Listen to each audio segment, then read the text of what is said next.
So once again, I welcome you on this show of statistics revision for PT1. Okay, तो हमारा चौथा point है, आज हम डिस्कस कर रहे हैं कलेक्शन ऑफ डेटा के ऊपर, जैसा कि आप स्क्रीन पर देख रहे हैं।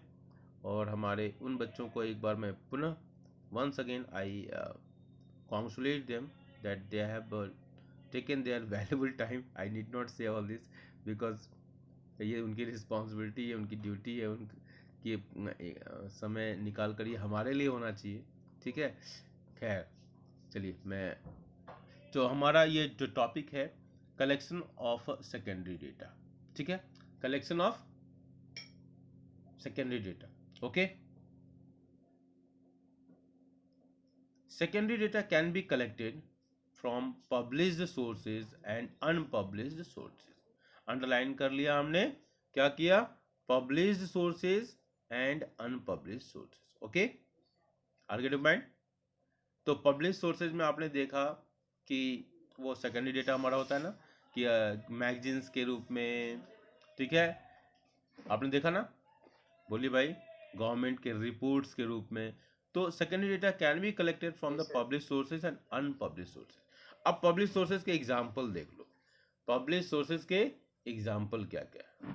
आर्गेटिव पॉइंट, आर्गेटिव पॉइंट, पब्लिश सोर्सेज के एग्जांपल क्या क्या है?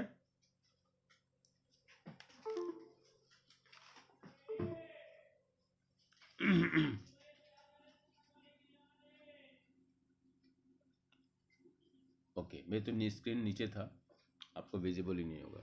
चलिए, तो कलेक्शन ऑफ सेकेंडरी डेटा की हम बात कर रहे थे। ओके, एक बार फिर देख लेते हैं हम। Secondary data can be collected from published sources and unpublished sources. Okay,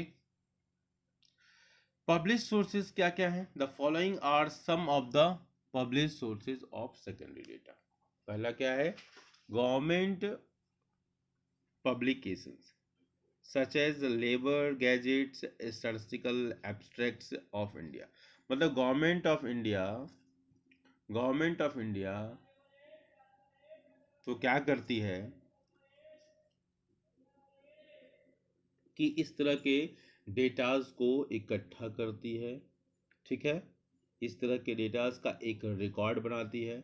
इस तरह एक कुछ मैगजीन्स होती है स्पेशलाइज, जैसे अगर हम बात करें NSSO, नाम सुना है आप लोगों ने? NSSO का बोलिए। Yes sir. क्या है? National sample survey organisation. Organisation. अब इसका नाम चेंज हो गया है, ऑफिस हो गया है, नेशनल सैंपल सर्वे ऑफिस।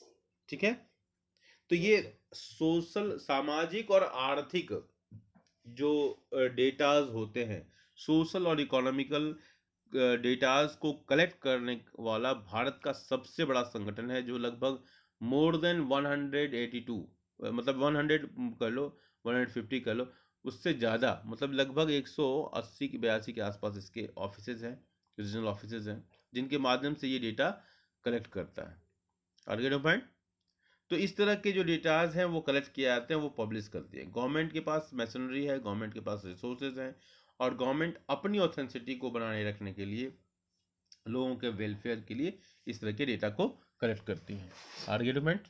चलिए, सेमी गवर्नमेंट पब्लिकेशन, जो कि गवर्नमेंट PPP से होता है ना, किसी सड़क को बनाते हैं तो PP PPP मॉडल होता है, पब्लिक प्राइवेट पार्टनरशिप। तो सेमी गवर्नमेंट पब्लिकेशंस, ठीक है, जो कि गवर्नमेंट एडेड होते हैं। आर्गेटिव point, reports of committees and commissions. ठीक है, बहुत सारे कमीशंस, जैसे मान लो कि मुंबई में जो ब्लास्ट हुआ, या बहुत सारी जगह पर जो रिपोर्ट्स आती हैं, उस रिपोर्ट्स के आधार पर बहुत सारे की, चाहे वो इकोनॉमिक्स से संबंधित ताराचंद कमेटी की रिपोर्ट हो, या नरसिम्हन कमेटी की रिपोर्ट हो, बैंकिंग रिफॉर्म संबंधित, तो ये सब भी जो है ना, ये डेटा कलेक्शन, ये डेटा का पार्ट हो जाता है। ठीक है, तो reports of committees and commissions, publications of trade association, जो ट्रेड एसोसिएशन हैं, मजदूर संघ है हमारा, जैसे भारतीय मजदूर संघ है, हाँ, all India trade union Congress, तो ये इस तरह के जो संगठन है, ये ट्रेड एसोसिएशंस हैं, उनका भी एक अपना एक तरीका है, वो भी अपना कलेक्ट करते हैं अपने लेवल पर। ठीक है, बोलो भाई। पब्लिकेशंस ऑफ रिसर्च इंस्टीट्यूशंस, कुछ स्पेशलाइज्ड रिसर्च इंस्टीट्यूट्स हैं वो इसी क्षेत्र में लगे हुए हैं, ठीक है।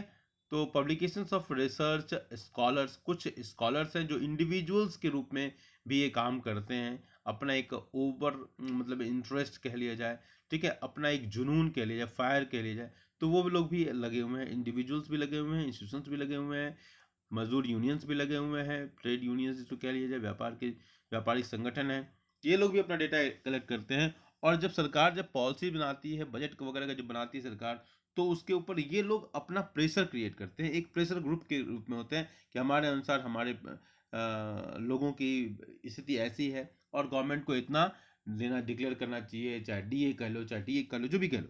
तो इस तरीके से वो सरकार से प्रिविलेज की डिमांड करते हैं इस बेस पर।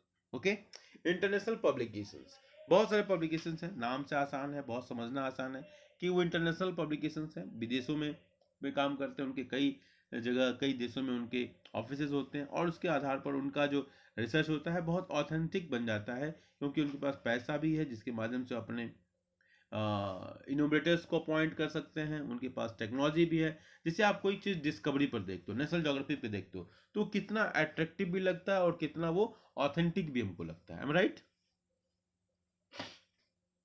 बोलो भाई। जर्नल्स एंड पेपर्स, बहुत सारे पेपर्स पब्लिश होते हैं, है ना, और जर्नल्स होते हैं जहां पर इस तरह के डेटास को पब्लिश किया जाता है। Unpublish sources, the data collected from government organisations और others which is not published is also source of secondary data, जो पब्लिश नहीं हो पाया किसी कारण से भी, जैसे हमारे एक जानने वाले हैं, वो KP Jaiswal institute, Kashi Prasad Jaiswal institute में, वो तो रिटायर हो गए तो वो वहाँ के डायरेक्टर थे। तो वो वहाँ पर उन्होंने भगवान बुद्ध का जो मार्ग था, जिस रास्ते से भगवान बुद्ध गए, उस पर उन्होंने रिसर्च किया। मतलब फॉरेन गवर्नमेंट से बहुत सारे लोग आते थे, उनको वो साथ में लेके जाते थे, और वहाँ पर उन्होंने उन सारी चीज़ों को डॉक्यूमेंटेशन किया, ठीक है। लेकिन उनके पास ना पैसा नहीं था कि उसको पब्लिश कर पाए, ठीक है। तो उन्होंने उनका ऑफिस में ही उन्होंने सबमिट कर दिया इसको, ठीक है, और उनके पास तो वो पब्लिश नहीं हो पाया। तो वो जब पब्लिश नहीं हो पाया, लेकिन वो तो एक ऑथेंटिक रिकॉर्ड तो बन गया ना, क्योंकि उन्होंने, जैसे आप कह लो कि हुएन सांग के द्वारा किया गया प्रयास, ट्रेवलॉग जिसको कहते हैं, ट्रेवलर्स रिकॉर्ड, तो that also become the authentic, ठीक है। फाहियान, इत सिंह, ऐसे लोगों ने जो लिखा, ठीक है, ये भी बहुत ऑथेंटिक बन जाता है। आर्गेनो पॉइंट, वो भले ही पब्लिश्ड हो ना पब्लिश्ड हो, ठीक है। लोग, बहुत सारे लोग होते हैं स्वांत सुखाए काम करते हैं, जैसे मैं ही स्वांत सुखाए बहुत सारे काम करता हूँ, मुझे खुद की खुशी मिलती है, ठीक है। तो उस तरह की जो चीज़ें हैं, चाहे फाइनेंशियल रीजन से हो, चाहे एटीट्यूड की वजह से हो, चाहे जिस कारण से भी हो, तो वो अनपब्लिश सोर्स भी है एक, वो हमारा डेटा कलेक्शन का सोर्स बन जाता है। राइट, बोलिए भाई।